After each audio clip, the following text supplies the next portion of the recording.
What's up, YouTube? It's your boy, That Fantasy Guy, and I told y'all that I was going to come back with another video, another Deep Sleepers video, because it seemed like y'all love that video that much. Most viewed videos, and I appreciate it, so let's get started. But before we get started, if you're not subscribed, hit the subscribe button, and if you subscribe, hit the like button. Check it out. Look how the light shining over my head like it's a halo. Let me stop. Now, I must mention, most of these names are for late round redraft.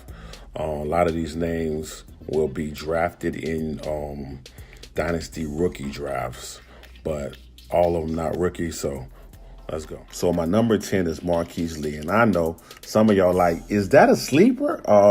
He's sitting on a waiver wire in a couple of my dynasty leagues, sitting out on a waiver wire, and I believe he's just as good as Westbrook. So will have an opportunity to outproduce Westbrook and show that this year with a new quarterback. Westbrook is rostered in 100% of leagues.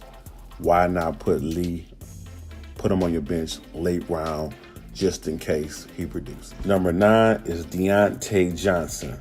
And this for some of y'all guys that don't have any faith in James Washington or Moncrief. I don't even know. I'm not a fan of Moncrief at all. I'll go with James Washington myself.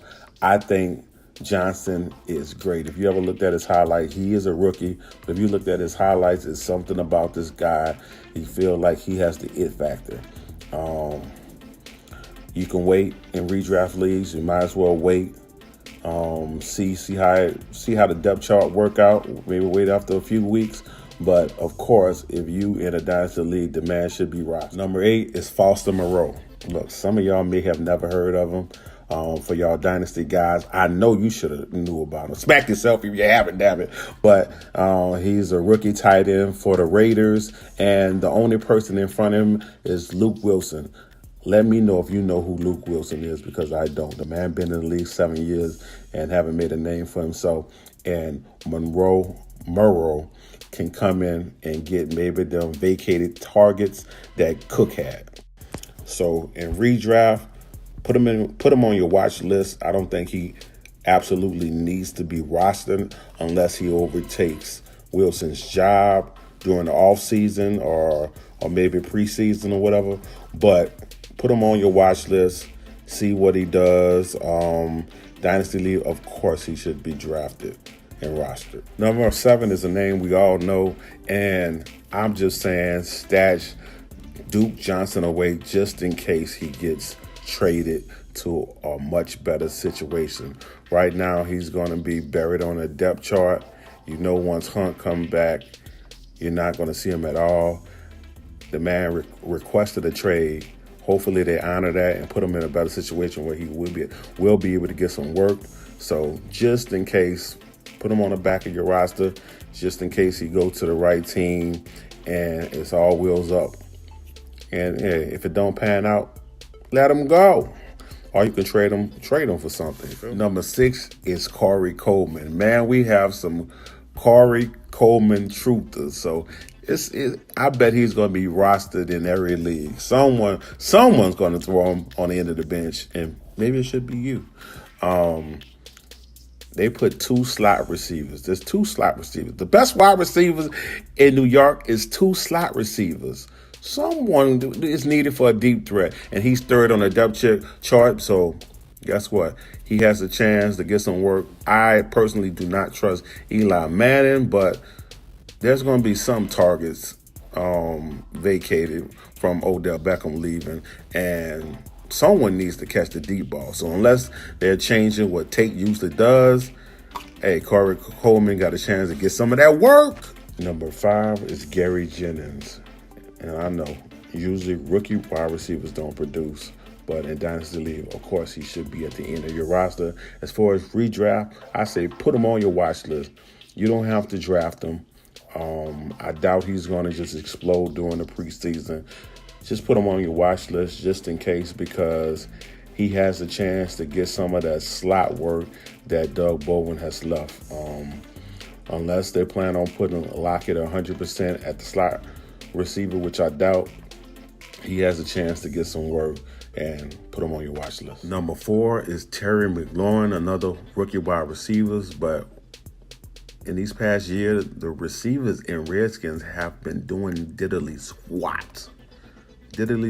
So I don't know if they're going to show up this year, but as soon as Dwayne Haskins come in, a target that he's very familiar with is McLaurin, since they played in college together. So guess what? He should be on your watch list and redraft. Of course, he should be rostered because he's a good wide receiver. He should be rostered in Dynasty.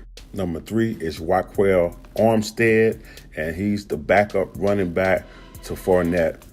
We all know Fournette always get injured every year. He's going to miss 2 or 3 games. So just in case it end up being more than that, of course, he should be rostered in Dynasty.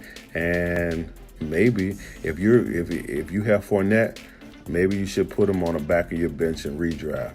I know the roster spots are very limited, but unless you have a fab budget where you're able to put a lot of fab on him just in case you get injured, it's something to think about because, you know, once Fournette get injured, whoever have the waiver priority is going to get him. Number 2 is Devin Singletary, and he is buried under the depth chart of running backs in Buffalo. So, of course, he should be rostered in all Dynasty League, but redraft, don't even worry about drafting him at the moment. He needs to find his way up the depth chart. And if you see him start moving up the depth chart, definitely put him on your team because I don't know what's going on with McCoy. I don't know if they're going to release him. They brought in Yieldin, and I assumed he was going to be the starter, but after they brought in Yieldin, they drafted Singletary. So I think Singletary has some talent, and he may end up being the number 1 running back on that team. My number 1 is Darwin Thompson. Now, he's a running back in Kansas City, buried on the depth chart. The 2 main running backs in front of him is, of course, Williams, who's assumed to get all the work at the beginning of the season, but everyone is not sold on Williams. He's an undrafted running back, not the greatest of pass catchers, and right behind him is Hyde. Hyde is not the greatest of pass catchers, but just in case, Thompson might wake his way up the depth chart. Of course, Thompson should be rostered in all Dynasty leagues, but he's someone to keep your eye on. Put him on your watch list and redraft. Darwin is a pretty good pass catcher. But anyway, that's the end of the video. I hope you enjoyed. Like I said, if you're not subscribed, subscribe. And if you subscribe, hit the like button. I'm out.